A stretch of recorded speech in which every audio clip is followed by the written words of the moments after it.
Hey everybody, it's Kim the Crafty Nomad, and I'm back with another episode of the Crafty Nomad podcast. My name is Kim, as I said, and I'm your host. They call me the Crafty Nomad because I'm all over the place when it comes to my crafting. So you might see knitting, you might see crochet, you might see sewing, paper crafting, jewelry making, all kinds of things that tickle my fancy every once in a while. So anyway, you can find me on the internet on, let's see, my email address, the Facebook group for this podcast, along with links to my Etsy shop, my Instagram profile, as well as my Ravelry profile will all be linked down below. So right now my Etsy shop doesn't have anything in it, and it's currently, I think, in an inactive state, but that probably just means I need to pay the bill, but I'm not going, there's nothing in it anyway, okay? Anyway. So you guys know, I don't know, I lost all my mojo. I was doing great at the beginning of the year. I always do this. I started like gangbusters, and then I just end up petering out. And somewhere at the end of March or somewhere in March, I petered out, and I really didn't do a whole lot in April, but it's slowly coming back. So I have been working on my seasonal yarny YouTube Hop Summer Edition, which will be coming up at toward the end of June. I hope that I haven't bitten off more than I can chew with the project that I chose. I really hope I can pull it off. And then I have been doing a little bit of crochet and definitely some knitting because of the 100-day project that I've been participating in over on Instagram. And really, for whatever reason, that is the only crafting that I have consistently done for the last 6 to 7 or 8 weeks. So anyway, today I have 3 finished object, three works in progress, 1 finished object, and just a little bit of chit chat. So let's get started. I think I'm gonna go with the finished object. So you guys know that, and I don't even think I brought the book, but Rel and I decided that, you know what, I'm going to get the book. Hold on. Okay, so I went and got the book. Rel from the Dabbling Hook, and I are both doing a Make 9 this year, participating in the Make 9 MAL 2023, or is it the Make 9 2023 MAL? I don't remember, but anyway, it is hosted by what's her name? I will put it across the screen because I can't remember right now. I love her channel. Anyway, I can't think of her name. But every year she does the Make 9. You make a grid, you guys know, and then you try to do 9 of those projects. I've never been successful, but I think this year I'm going to be successful because I decided after we did the amigurumi book tag that I had done a decent amount of things out of some of my books, but I have so many books that I haven't done anything out of, specifically the Zumigurumi series. I collected every one of these. I think I got the last one. The most recent one is even already pre-ordered. I think it's coming in July. But I realized I only had made one thing, and that was Leopoldo, the peacock that now lives with Kim from Classy Kim. Hey Kim. And so I decided that for my Make 9, and Rel decided to join me, that we would make one thing out of each of these. There are currently 10 of these. And so if I made 1 out of 1, so I had 9 books left that I hadn't made anything out of. So long story longer, I chose this book for the next project. You guys can see, where is he at? Right here is the crab that we made, or the lobster. He's a lobster, or is he a crab? I can't remember anything. I don't know why, but anyway, you see him right there. And he was my first one. And then Rel, she's been going like gangbusters, and I lost all my Crojo. So as the Crojo is coming back, I decided to go ahead and try to knock one of these projects out.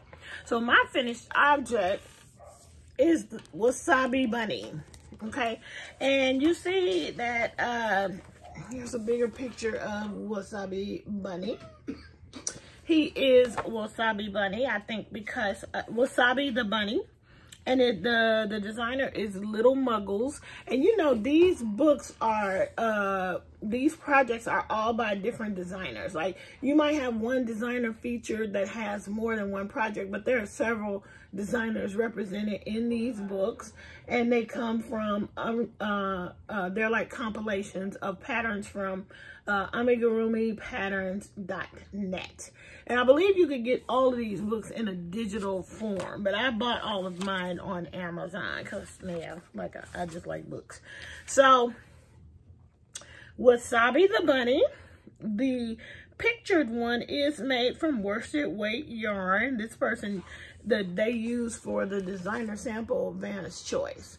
Wasabi, because, and the color is green. Well, I'm trying to use up some of my my yarns, my blanket yarns, and y'all know I've been making animals out of blanket yarn for quite a while, inspired by my Mother's Day gift from my son. But even before that, that was several years ago, but even before that, I had tried it with a couple of different animals. I'd made an elephant, which I still have somewhere, and octopus. But anyway, now it's all the rage to do it out of the blanket yarns, the chenille yarns, and see that they are so soft and cuddly, so it just makes sense to do it.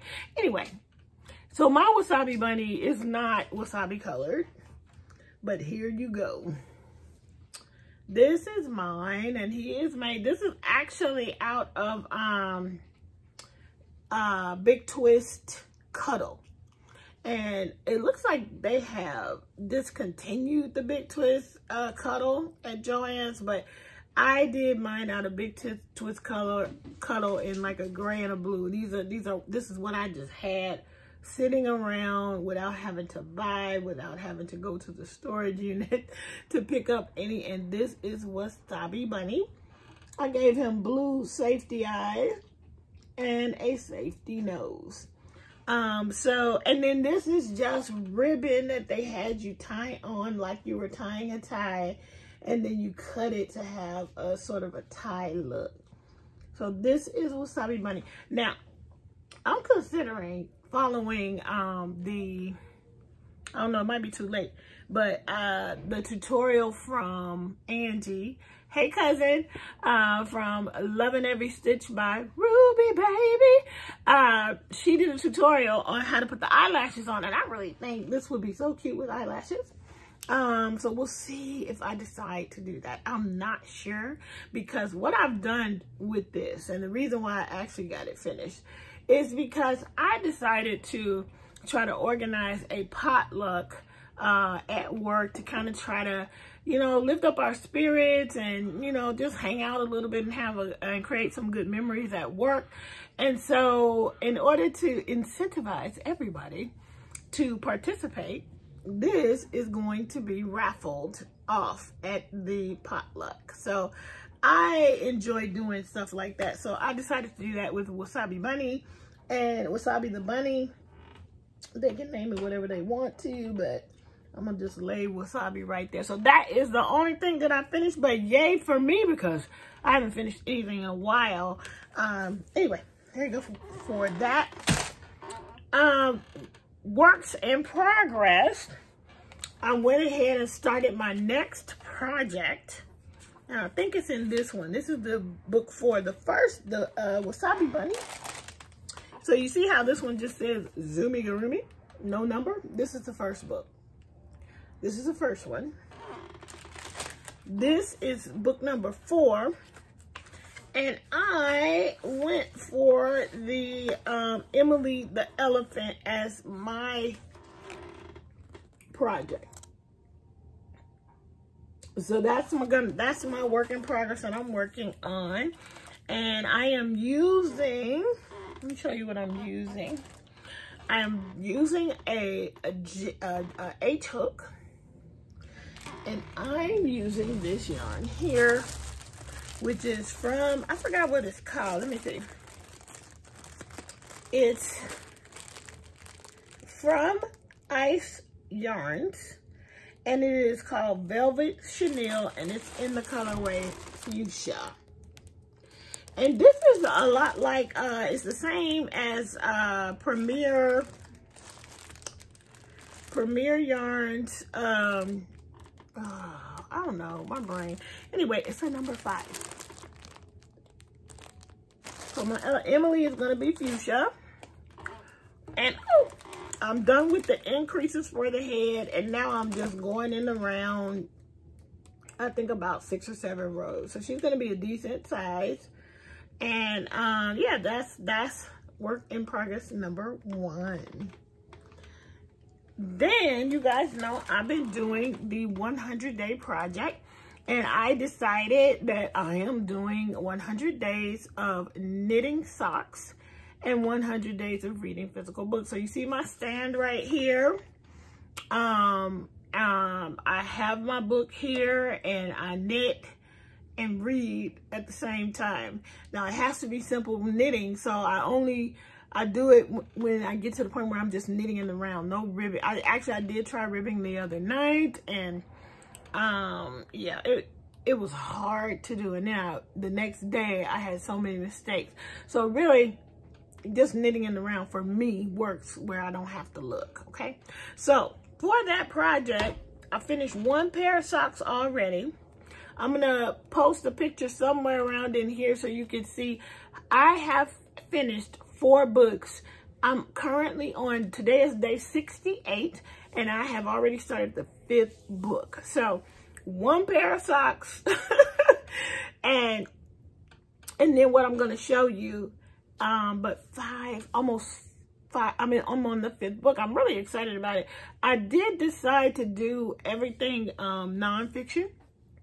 I decided to read things that would enrich me during this time. And so what you see, so basically I post a reel every day on this project, and it's really short. It's like 2 minutes, 2.5 minutes or less.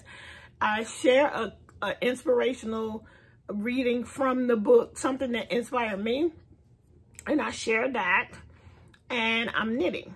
And I'm really not knitting a lot every day. I'm really not. Otherwise, I probably would have been finished with it. But I have consistently done it because of the project. But really, I'm probably only doing like, you know, 1 or 2 rounds, which actually gets you pretty far.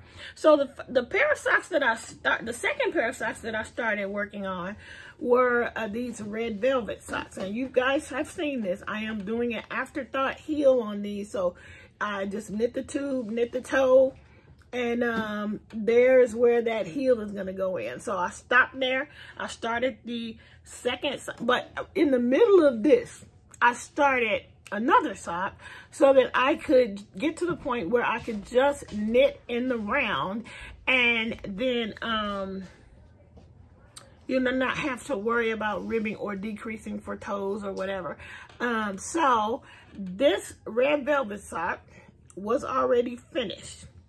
Then I had started this sock, which is with, this one is with Knit Picks Chroma in fingering weight, and they don't make this weight anymore. I think it was Chroma.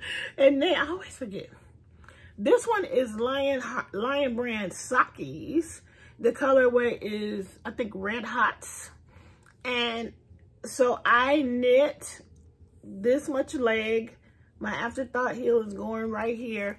And I'm finally at a point now where I knit from the point where the afterthought heel is coming in.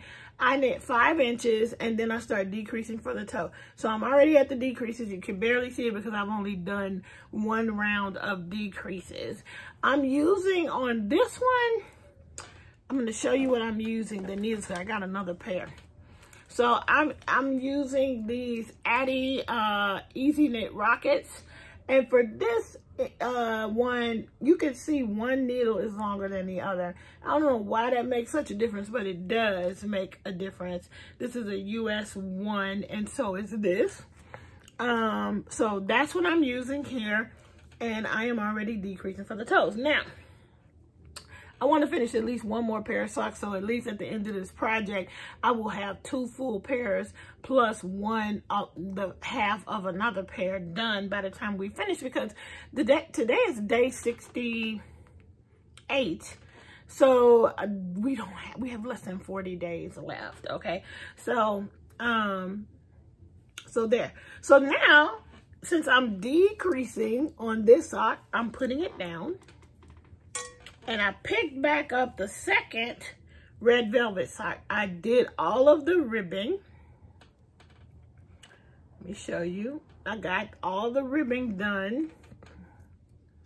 And if you look, you can see I've done about 4 rounds of stockinette stitch, just knitting in the round. So I am determined to get this pair finished before the project is done. So this is how much I have left of the yarn. It's plenty for the next sock. And then I think I'm going to do contrasting heel on both pairs of socks. I have a roll, a ball of some kind of like a gray fingering sock weight yarn that I'm probably going to use in both of these socks for the heels. Now I'm holding this one in my T-Doddles. I used to do her mini maker bag, club bag, and so I'm keeping it in here, and I throw it in my bag and take it with me. I haven't actually knitted at work in a while, but I still keep it in case inspiration hits or time comes up where I can.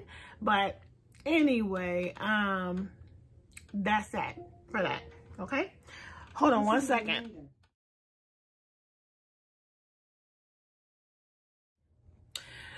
So anyway, that's that. Those are the projects. I wish you would guys come on over to Instagram and follow me through this project. A bunch of us are doing it. People are doing different things. There are folks that are working on a specific project. I believe Terry from the Yarn Joy podcast is doing her Sophie's Universe. And you could have chosen anything. And for me, I don't know, these types of things tend to work. If I say I'm going to do it, I just end up doing it. Even when I had no crafty mojo at all, I would still at least do one round and read my book so that I could have something to post, since I said I was going to do it. So come over there and follow me on that. You can see some of the ones that are the ones that I feel are the most inspirational. I have sometimes posted those on my Facebook group for this podcast, and I have posted a few of them on my my TikTok. And the funny thing is that, well, I don't do a lot on TikTok, but I'm trying to figure out what I can do that's kind of unique but still crafty related. So I'm doing this.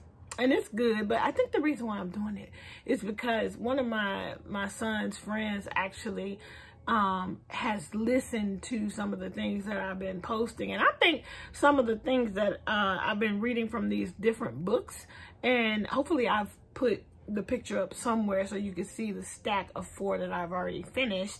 But some of the stuff is really good. And I think that the younger you hear some of this stuff, the better. So I figured some of the ones that mostly stick out, or that stick out the most to me, I will post over there on TikTok. And maybe even that's what I will use TikTok for in the future, because this project has definitely brought me back to myself. I am a person who I've always believed that I can learn anything from a book. I have always loved any kind of, when I read nonfiction, I don't tend towards, first of all, I tend towards fiction. And I tend towards fluffy fiction, sort of like Hallmarky, Christmas movie type, you know. It doesn't have to be about Christmas, but that's the kind of stuff I like to read because it's easy, it's quick. But I also like to read other authors like Kristen Hanna, who I just realized one of her books that I read is now a series on Netflix. So I'm going to have to watch that. Anyway,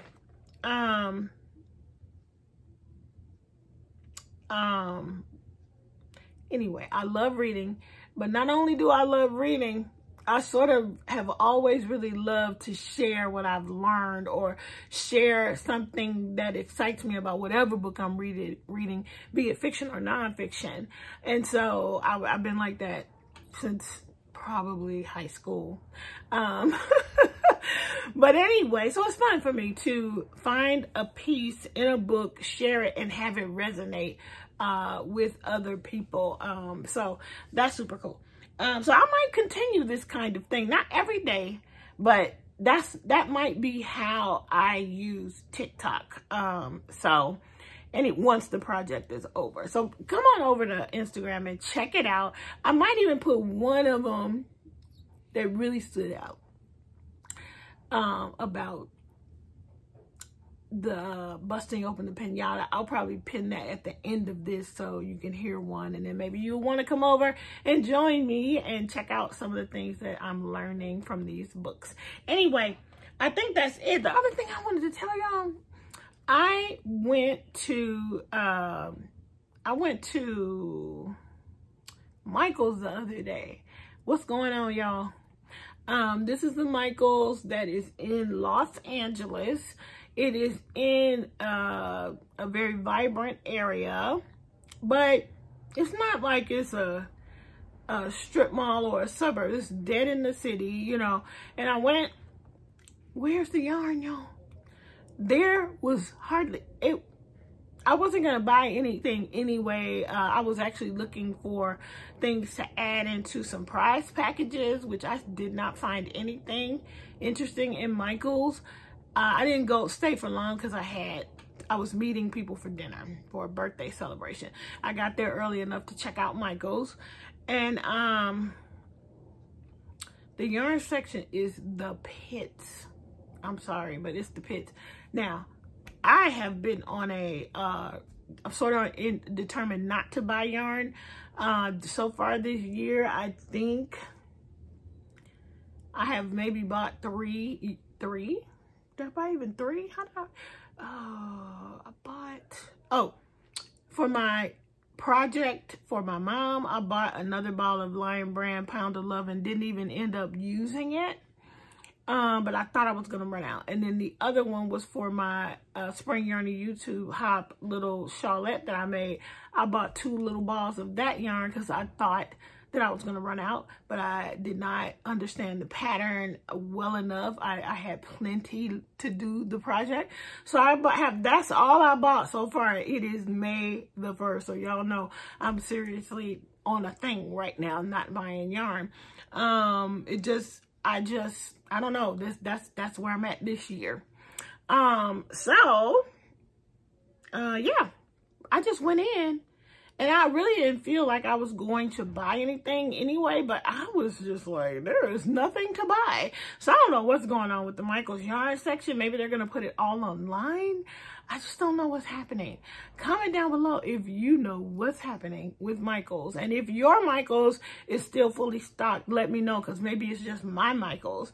Anyway, I just wanted to mention that to you all. I think that's going to be it. That's going to be all for this episode of the Crafty Nomad podcast. And for somebody who didn't have a lot to talk about, I have talked a lot. So I will see you guys in the next video. Until we meet again, keep it crafty. Bye. The concept of busting open the pinata. The first couple of kids graze the pinata and do no apparent damage to the pinata, or so it seems. These kids get a little frustrated because nothing came out, but what they didn't realize is that inside the pinata was slowly breaking down. The kids who go up later figure out the game a little bit more. They step up, bat in hand, and take their swings. Many of them make solid contact and did some damage, whether they knew it or not.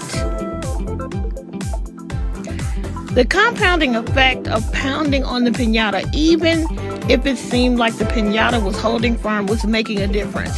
Every time a blow landed, those kids made invisible progress, growing ever closer to the ultimate goal of busting it wide open.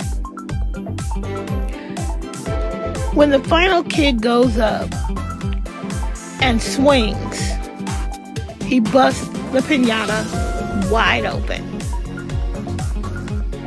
And the goal is met of all the candy coming out. Was it the one shot that busted the piñata wide open? Absolutely not.